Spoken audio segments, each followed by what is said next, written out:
Nihao et bienvenue sur Siphon.fr, un Shenzhen pour ce nouveau test de la semaine, ou présentation, après c'est comme vous voudrez. Donc cette semaine on va tester un téléphone qui n'est pas dans la surenchère de processeurs, puissance et tout ce qui va bien, mais qui a, vous allez voir, il a des choses, en fait on ne teste pas les téléphones par hasard, hein, parce que des téléphones qui se ressemblent, il y en a 10 000, mais on essaie vraiment de sélectionner des modèles qui ont quelque chose en plus, et rarement quelque chose en moins. Donc, alors, cette semaine, on va tester le C7500, ou rebadgé Android C7500.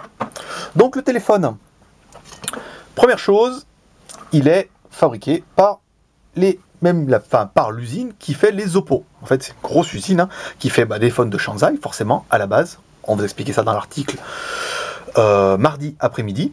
Donc il fait du téléphone de Shanghai, mais maintenant ils font aussi le Zoppo, le bien nommé Zoppo ZP100 et ZP200.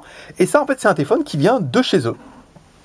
Donc ça nous intéresse, parce que vous allez voir, il est made in Zoppo. Vous adorez quand je fais tomber les trucs, donc je ne vais pas dire que je le fais exprès, mais ça ne me dérange plus.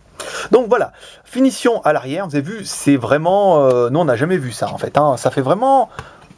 Vous allez dire c'est rouge, c'est moche. Non, c'est quali.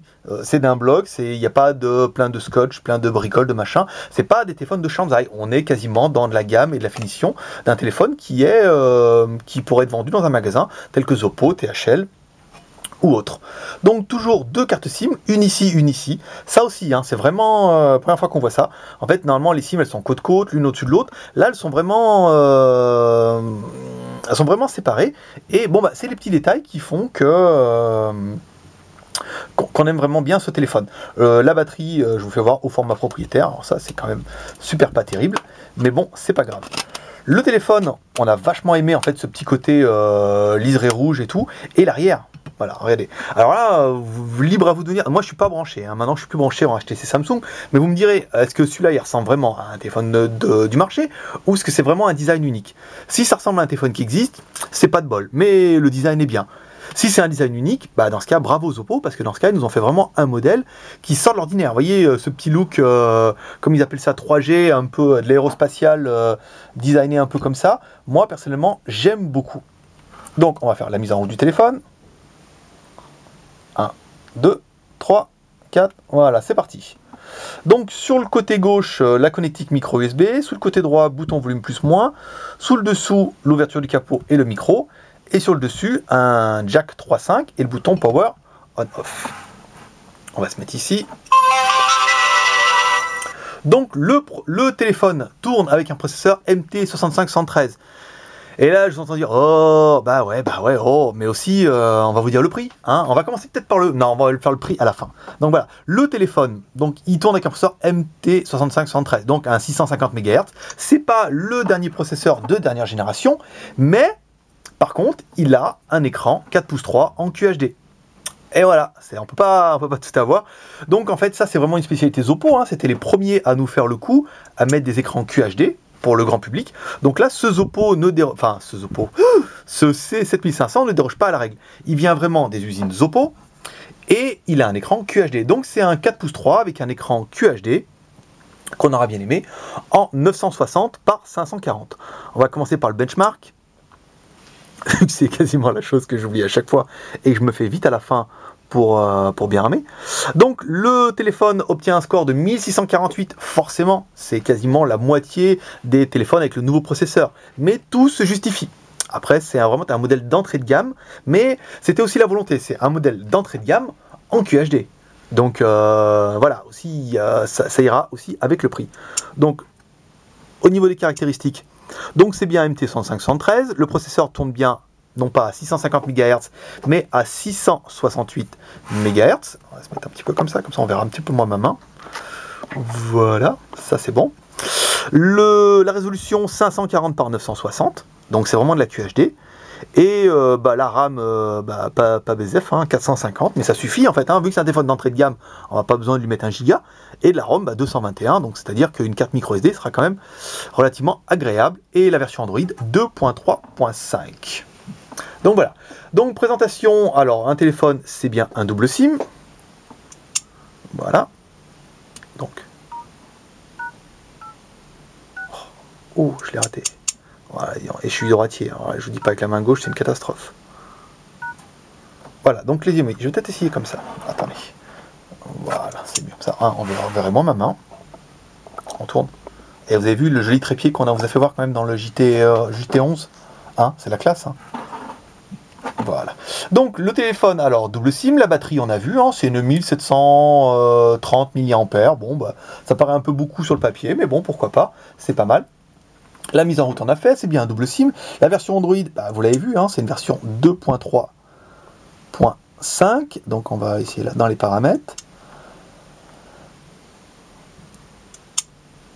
Alors, version 2.3.5, ça c'est bien.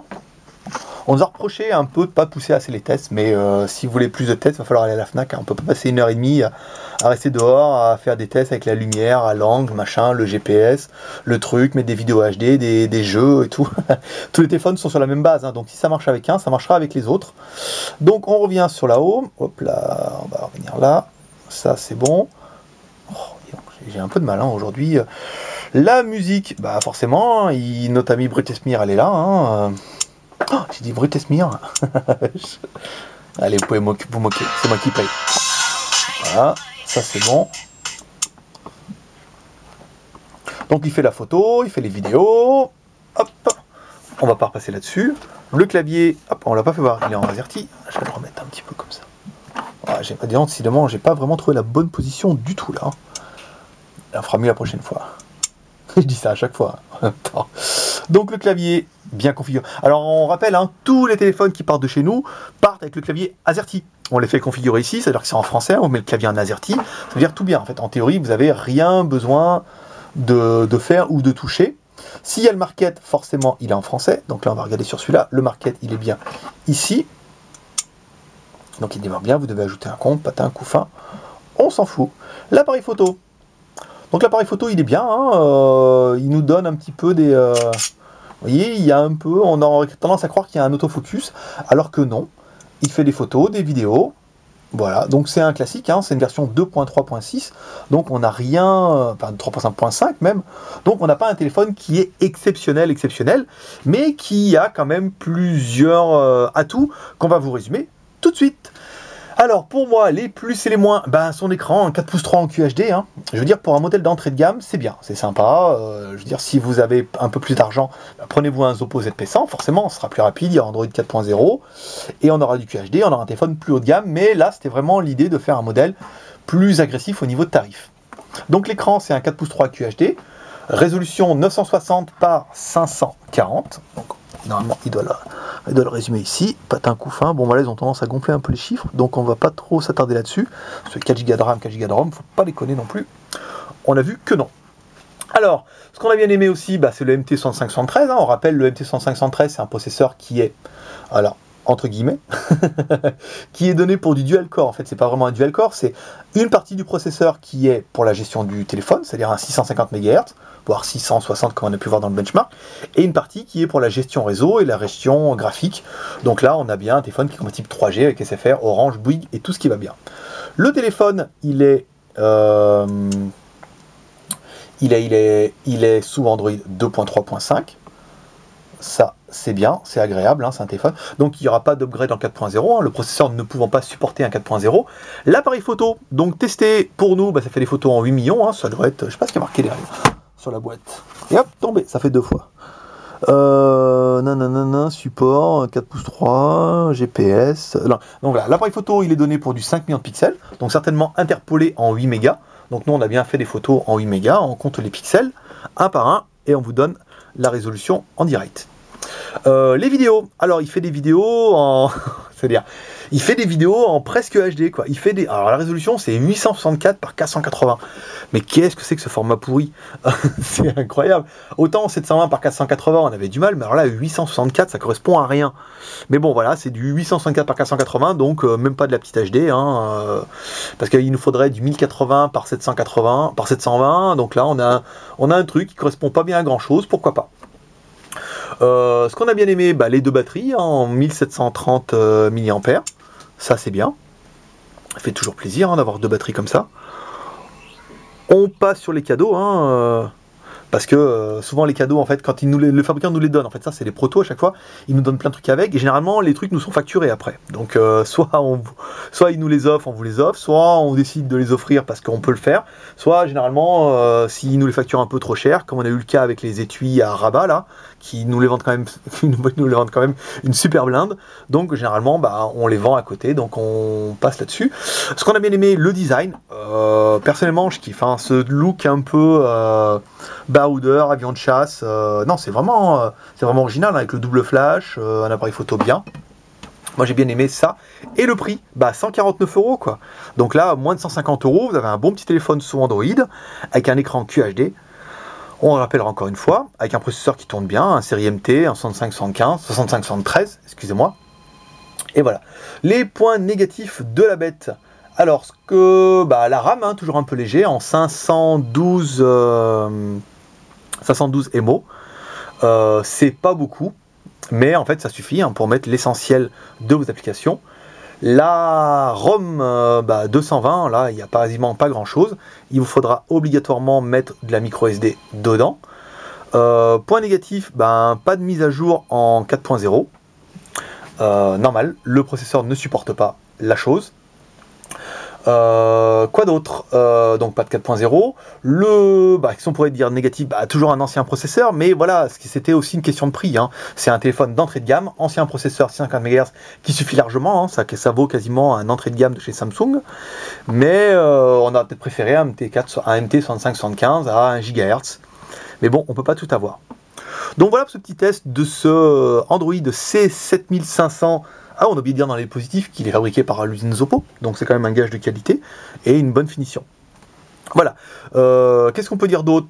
Cette vidéo sera mise en ligne ce mardi pour les abonnés YouTube qui recevront un mail pour voir la vidéo tout de suite, et les autres la verront mercredi. Donc n'hésitez pas à vous abonner à notre chaîne YouTube pour recevoir nos vidéos en avant-première, c'est-à-dire certainement un jour avant, hein, c'est le deal, hein. C'est pour ça qu'on a de plus en plus d'abonnés, et au moins ça fait plaisir, on est sûr d'avoir un minimum de vues en fonction du nombre d'abonnés.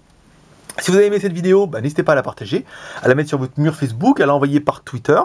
Et demain, vous pourrez aller sur le blog, laisser un commentaire sur téléphone ou mettre directement un commentaire directement sur la chaîne YouTube pour ce C7500 qui est bien et qui a un petit look. Oui, on l'a appelé Gaga, mais c'est pas nous, hein, qui avons voulu, c'est comme ça. Peut-être que son look arrière fait un peu Lady Gaga. Pourquoi pas. Donc voilà pour ce petit test de ce 7500 sur siphon.fr, un gars Shenzhen. Et moi je vous dis dans la semaine pour une autre vidéo, toujours en exclusivité et en direct de Chine. À bientôt.